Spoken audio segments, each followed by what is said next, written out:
Everybody talks about moving out like it's just about finding an apartment. But what nobody actually talks about is what it costs before you even sign anything. And that's exactly what gets people in trouble whenever they move out. In this video, I'm gonna go over y'all what it costs up front to go out just off my basic research online in 2026. And I'm gonna go over the full monthly number for most people that they don't budget in and the math that you need to run before you even start looking at apartments. And personally, I'm still at home right now. And that's just a financial decision I made to set myself up for a little bit better stuff in the future. And if you're still thinking about moving out, or you're already out there on your own paying them bills and things might be hitting a little different than you expected, this video is going to be for you. So guys, thank you for tapping into Zigiwik, where we do these POVs talking about cars and obviously, as y'all can tell, a little bit of the life stuff. And let's dive right into it. So before you even start apartment hunting, let me tell you something. Before you tell your parents you're out, before you even pull up Zillow,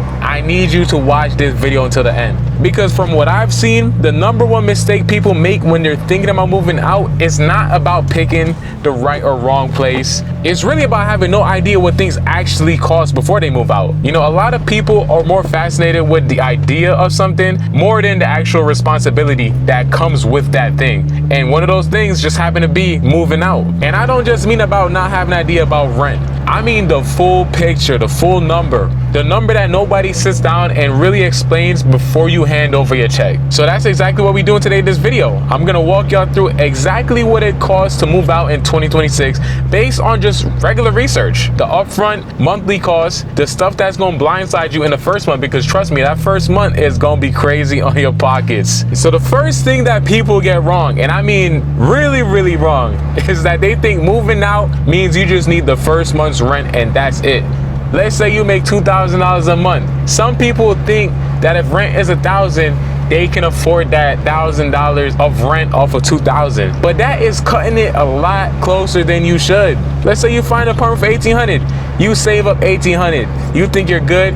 Nope, you are not. That is not how this works. In most places, and especially if you're from the East Coast or anywhere near a big city, you're looking at that first month, the last month's rent, and you're probably gonna have to put down a security deposit just to get the keys in your hand. So let's say you're looking at an $1,800 apartment. That's $5,400 before you even sleep there one night. Boom, you need that upfront just to open the doors. On a $2,000 apartment, that's gonna be $6,000 up front. 6,000 dineros before you even own a single piece of furniture. Before you plug in a PS5 or set up the TV, you need $6,000 before you get in there. And that's not even counting the moving truck if you gotta bring stuff over there, if you gotta buy furniture, if you gotta buy a bed. I mean, honestly, the first night you can probably get away with sleeping on the ground, get you to a blow up bed, but eventually these are financial decisions you have to factor in. There's so many things, but that landlord is gonna need $5,000 to $7,000 liquid just to get you started.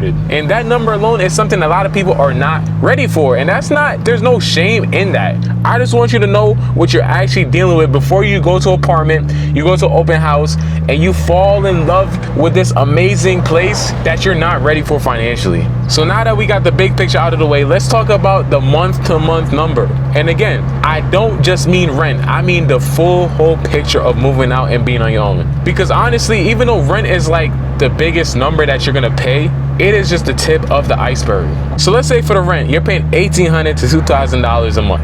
That's pretty modest. You probably get like a 1-bedroom in a decent area right now. Hopefully, depending on the market, because things are insanely priced. Then you gotta think about your electric bill, which is probably gonna be like $100 a month, give or take. Let me know what y'all paying online for your electric bills down in the comments. But online, it say you could expect to pay like $120 a month. Let's say $120 a month. You probably gonna pay more in the winter if you got electric heat. And if you got a gas like heater, that's probably gonna be another $50 to $80, especially in the colder months. And we all know you gotta have the internet. Internet right now, I'm paying like $45 for my Wi-Fi in the crib. So I'll just pull that $45 over. It's decent internet. It's not the fastest thing in the world, but I'm able to play all the games I want to play, upload these videos. That's all that matters. So let's say $50 a month for Wi-Fi. Renter's insurance. And look, this is not something that you need, but it's something that I feel like I would add in if I was moving out.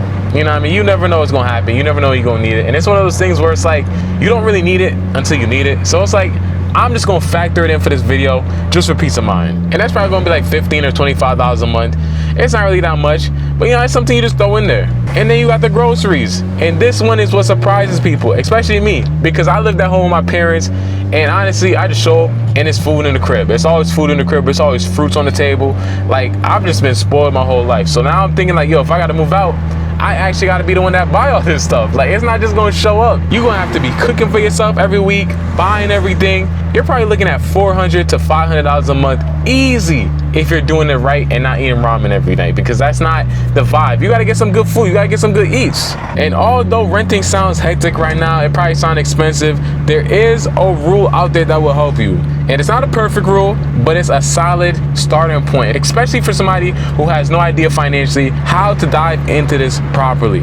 And this rule is that your rent should be no more than a third of your monthly take-home pay. And this is not your salary. This is not what your check says at the top. It's what your check says at the bottom. Your take-home pay after taxes, after all your deductions and everything is taken out of it. So let's say your rent is $800 a month. You should be bringing in at least like $5,400 a month. That's somewhere from $75,000 to $80,000 a year, depending on your tax situation. And for a lot of people my age, especially when you're starting out, you're probably not going to be there. And I'm not saying you, the person that's watching this video, is not making it. I'm saying on average, depending on my research, the wages aren't that high. And that's okay. But I just got to let you know in this video, because if you're thinking about looking at these apartments that are $800 to $2,000 a month, you got to lock in. Because you need to be financially ready before you lock yourself into a 12-month lease, and then you spend a whole year stressing out about money, because that's the worst situation. Like, imagine moving into somewhere to give yourself a peace of mind. I know a lot of people trying to get away from their parents, get their own spot, and then you just become a slave to your own freedom. Like, that is not the vibe. If you're moving out, it's better to take your time, stack up, unless you're in a dire situation, and just do it the proper way so you don't have to stress. And here's another thing that a lot of people do not warn you about, and this one is kind of serious, and it's that first month of living alone. People don't really talk about this, because they talk about the freedoms, how nice it is to have your own space, but nobody talks about how expensive it is that first month of moving in to your first apartment or house. And it's expensive in a way that it doesn't repeat itself, but if you're not ready, it will catch you off guard, and you don't want to be in that situation, man. Because let's say you walk into your place and you realize you have nothing. Like, you don't got furniture, all that stuff that you're leaving from like your parents' house or wherever you coming from. Like, you leaving a home and you come into this empty building and there's nothing there. All the cleaning supplies, the toilet paper, the shower curtain and the rings for it, the trash can, the laundry basket, the soap. I can go on and on. The sponge, the pot, the pan, the spatulas, the hangers, this soap.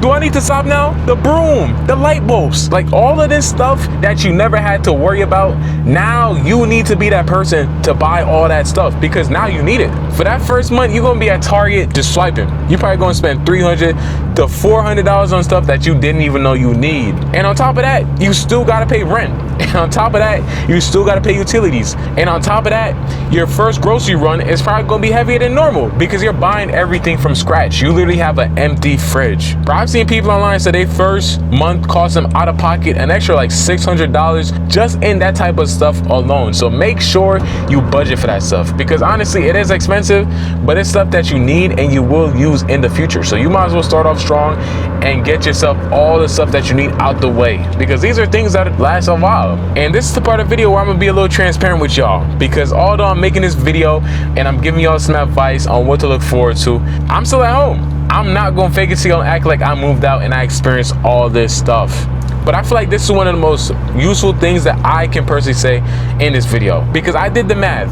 I looked at it would actually cost me to move out and go to an area where I want to live in, the rent, the utilities, and all of that. And then I looked at what that money is gonna do for me if I didn't spend it. If I just stayed at home, it's not like I'm in a bad environment. I love being at home anyway. So it's like, I looked at all that money that I can save on a month-to-month basis, and the answer was pretty clear. Low-key right now is the time to just stay home.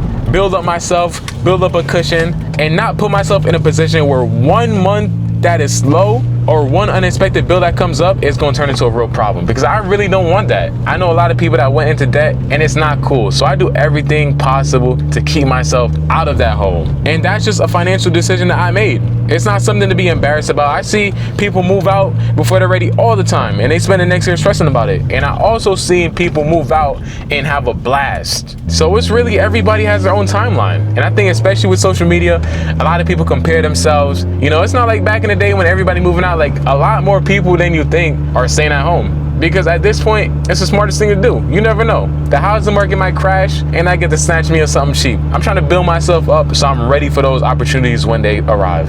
So if you're watching this and you're like, okay, Josh, I hear you, but you still want to move out, here's what I'd actually do. So first, know your number before you start looking. Take everything I said in this video, your monthly take home, divided by 3. That is your max, not your target. That's your max, and you're gonna work backwards from there. The second thing I want you to do is save your upfront costs before you even start thinking about it. If you can't save up this money before starting looking for a house, then you don't deserve to move out right now. You need to have a little bit of delayed gratification. So your first month, your last month's rent, and that security deposit, have that sitting in your account before you even start looking. Because the worst thing you can do is find an apartment that you love and you get approved, and then you don't have the money to actually move in. Like, come on, that just sounds horrible. And the third thing, I need you to budget the full number, not just the rent and the security deposit that I talked about. Look at everything from the electric bill, to the gas, to the groceries, to your car stuff, your phone bills, your subscriptions. The full number is what you need to be comfortable with every single month.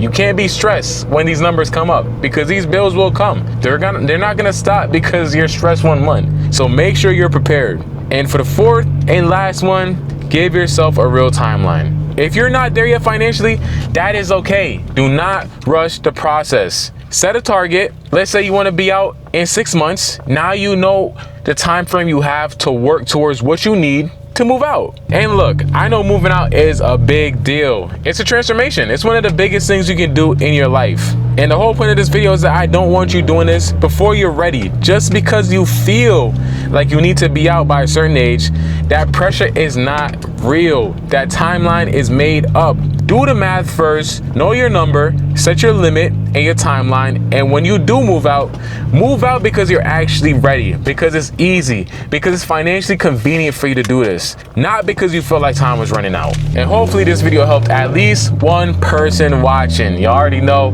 I love making these videos, and if y'all made it this far, thank you for watching. We are almost at 6,000 subscribers, man. I love each and every single one of y'all. Thank y'all again for watching. Make sure you buy TSX and travel. And if you're moving out or you moved out, make sure you drop in the comments for the other people watching some tips that you have that you learned from moving out. Or if you're thinking about it, drop some tips down below of things that you're planning and preparing for, so when you move out, everything is easier. I'm gonna catch y'all next video, guys. Zigiwik out.